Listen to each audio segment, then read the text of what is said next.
cantare una canzone, parli una storia tanto tempo fa,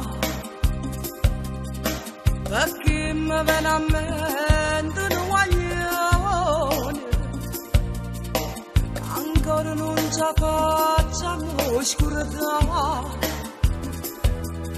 e tutte le volte che mi sento sola, faccio pensiero telefonare, ma poi mi fermo all'ultimo minuto, ma quale scusa posso raccontare? E mi manca, come me ne manca di nessuno.